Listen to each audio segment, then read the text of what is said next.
Brussels is no longer functioning normally. What is unfolding behind the reinforced doors of Europe's power centers is not routine diplomacy, not political disagreement, and not another temporary crisis. It is paralysis, total and absolute.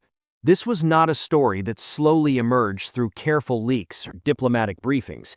It hit like a geopolitical earthquake, ripping through the illusion of stability that Europe and the wider Western world have relied on for decades.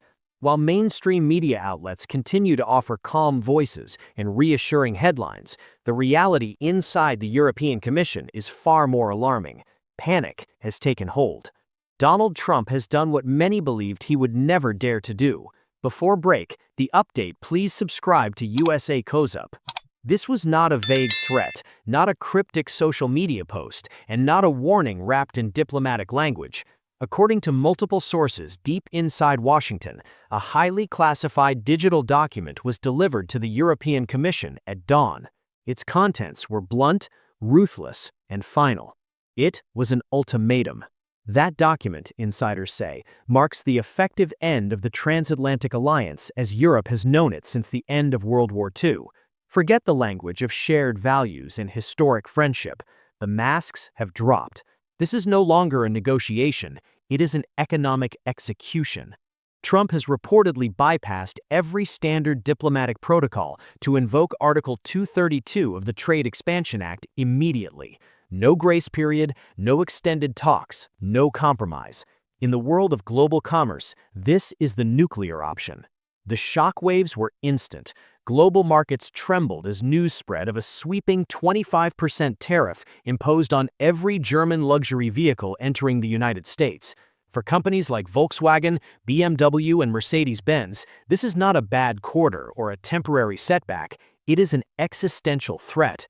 Behind closed doors, analysts at major financial institutions are already calculating the damage. One estimate circulating quietly suggests a €15 billion hole in Germany's economy within just the first quarter of 2026. That is only the beginning. But the document reportedly goes far beyond tariffs.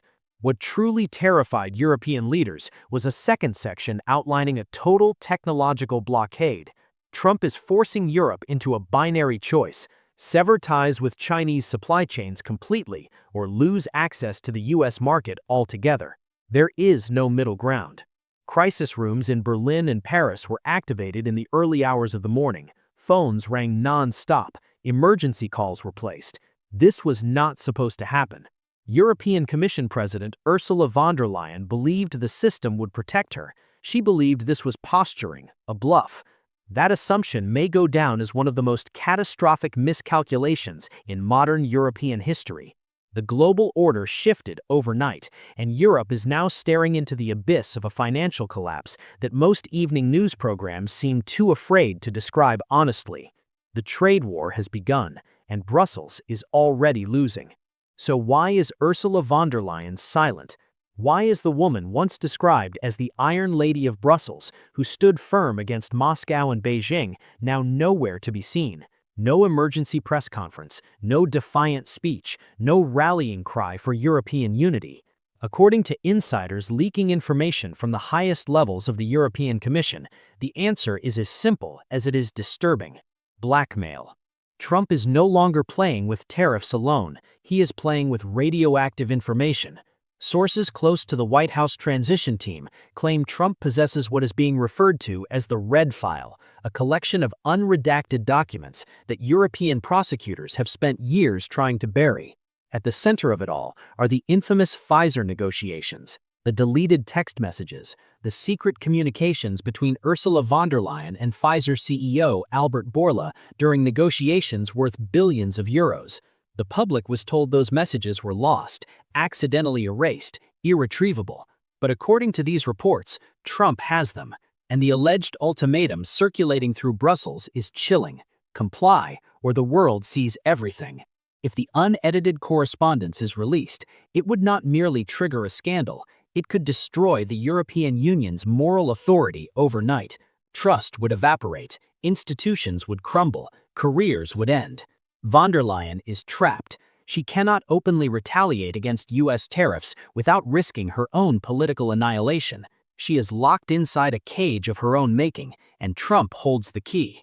While Brussels freezes, Berlin burns. Friedrich Merz, who once portrayed himself as Germany's bridge to Washington, now stands amid the ruins of his entire foreign policy strategy.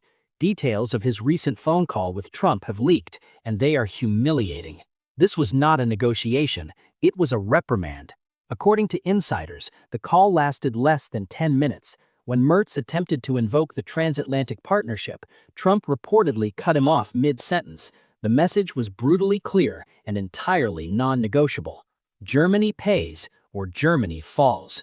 Merz reportedly ended the call visibly shaken. The reality he now faces is the same one alternative media voices have warned about for months. The era of American protection is over. The safety net is gone.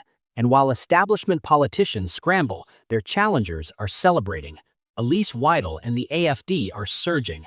For their supporters, this moment represents vindication.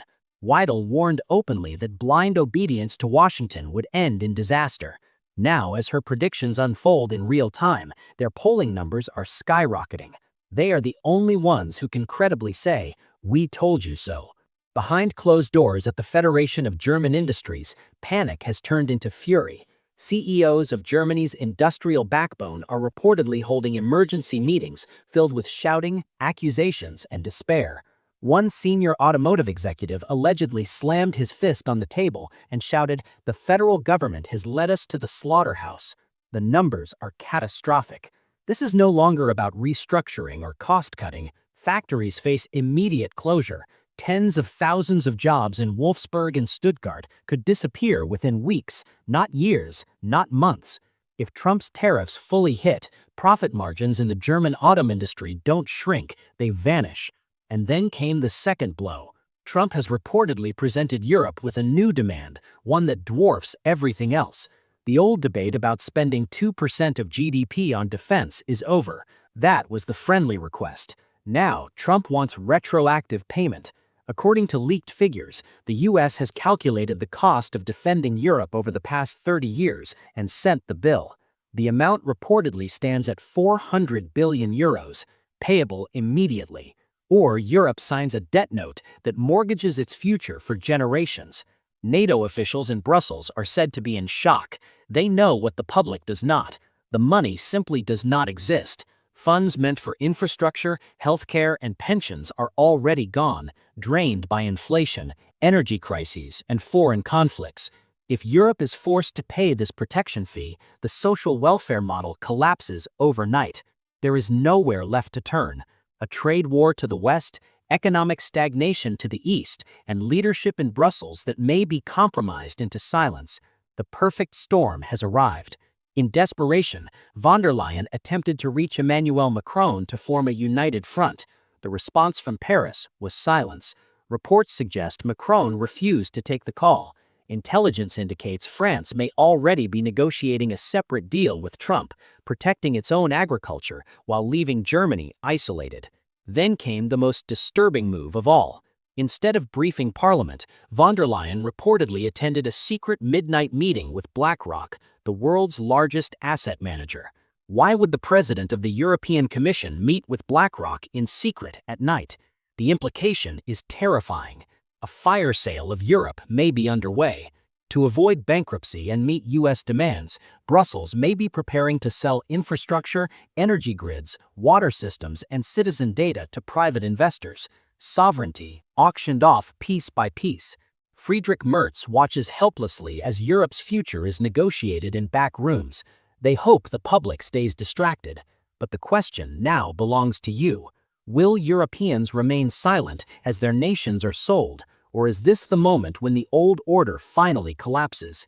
The establishment is afraid, because once people see what is happening, there is no going back.